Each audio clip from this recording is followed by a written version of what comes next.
failed former President Donald Trump, in one of his most cartoonishly bizarre acts, gave, I guess you would call it a eulogy, at the funeral service of Diamond and Silk. Her real name was not Diamond, it was Enethia Lynette Hardaway. She passed away not long ago, believed to be from COVID, unvaccinated. We'll get to that, by the way, a little bit later. Donald Trump announced in a soaking wet and slurring statement, as we looked at earlier, that he would be presiding over it.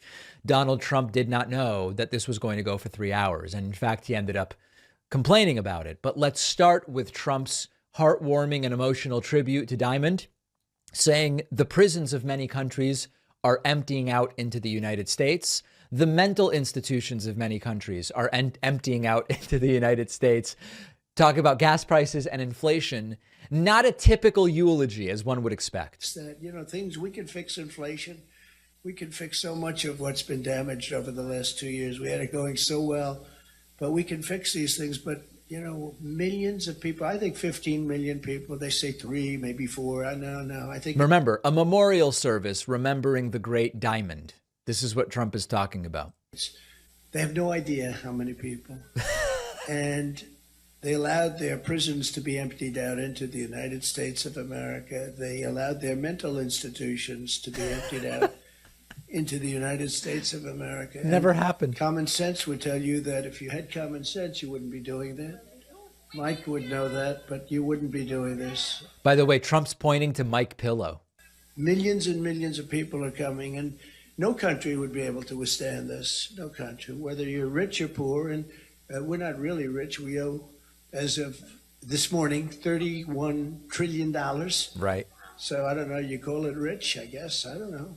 Maybe not. This is really helping me to mourn and grieve with Diamond's family. We spend a lot of money on other countries, and many of those countries hate us, so we give them money. So common sense would tell you all of these things. Inflation was caused by energy. They stopped the energy, and all of a sudden your gasoline went from $1.87 a gallon to $5, $6, $7. In California, $8 a gallon.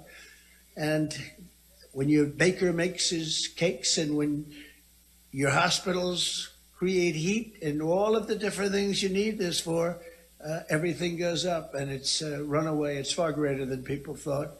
This is performance art.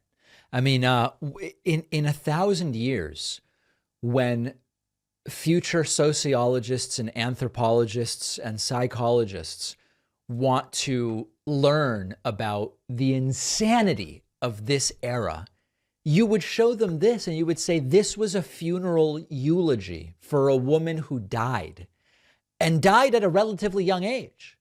And this was a former president who showed up and talked about mental institutions, so-called, being emptied out into our country. Trump then complained, as he often does. He was not expecting this to go more than 3 hours, okay? And he was not particularly happy. And I don't believe, they told me, I said, give me a little time, because I have a lot of people waiting for me back in a place called Palm Beach, Florida. They said, give me a little time. What do you think it'll take? Oh, about 15, 20 minutes, in and out. I said, well, it could take longer. This is a little longer than 15 minutes, right? Yes, it was. I mean, it is true. It was 3+ hours of stories and prayers and hymns. Is that how you pronounce it? Hymns? The N is silent. And it took a very, very long time, and Donald Trump was not particularly pleased with that. Donald Trump also announcing to the crowd, again, this is all in memory of Diamond. It's all out of respect for her memory and her life and everything. Trump announcing he wanted to ensure that there would be valet parking at their valet service at this event. Please know that we share in your grief. That's why you have such an incredible crowd of people. I said, let's pick a big place. I don't care. Don't worry about it. Just pick a big place, because Trump's not paying anyway, so who cares, right? He'll just not pay. Chapel wouldn't have held the kind of people, the number of people that we have. And we're doing it right, and that's the way it should be. And I did notice a big line of very, very nice vehicles outside. That's going to be handled properly, right? So we're going to handle it properly. Go out in style. She knew that. Go out in style. Folks, we will be remembering the life and times of Diamond, and we will share in the grief and tragedy with her family. And a valet will be properly handling all cars. Please make sure to tip. Make sure to tip the valet. And then just when you thought the eulogy could not get any stranger, Trump decides to make it about himself. And with tears and tissues in the crowd, he concludes this moving tribute by reminding the crowd that the 2020 election was stolen from him. How do we stop the cheating? How do we stop it where you get more votes, but you still don't win? And the answer is the Republicans have to get tougher. Yeah. The top people have to get tougher. Right. And you have to really swamp them.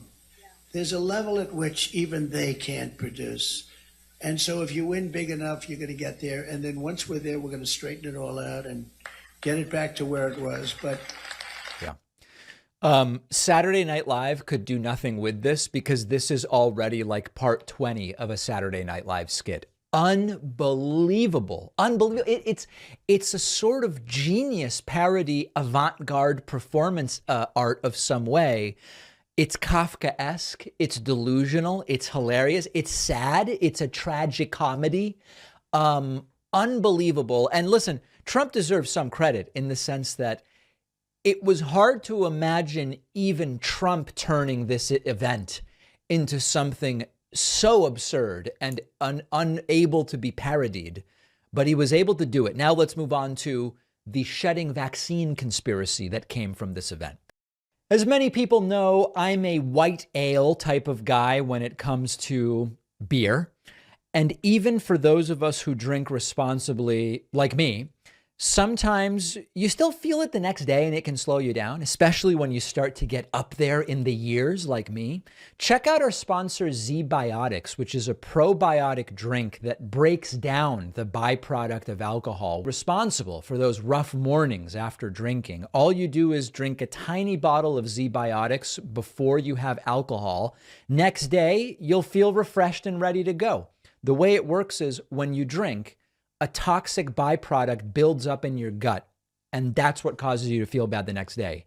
ZBiotics produces an enzyme to break down that byproduct, and ZBiotics stands by their product 100%. If it doesn't work for you, you get all your money back, no questions asked. Remember, we're talking about drinking responsibly here. I can't more highly prioritize getting a good night's sleep. ZBiotics is for responsible drinkers who just want to get the most out of the next day. Go to zbiotics.com/Pacman. Get 15% off your first order with the code Pacman. The link is down below.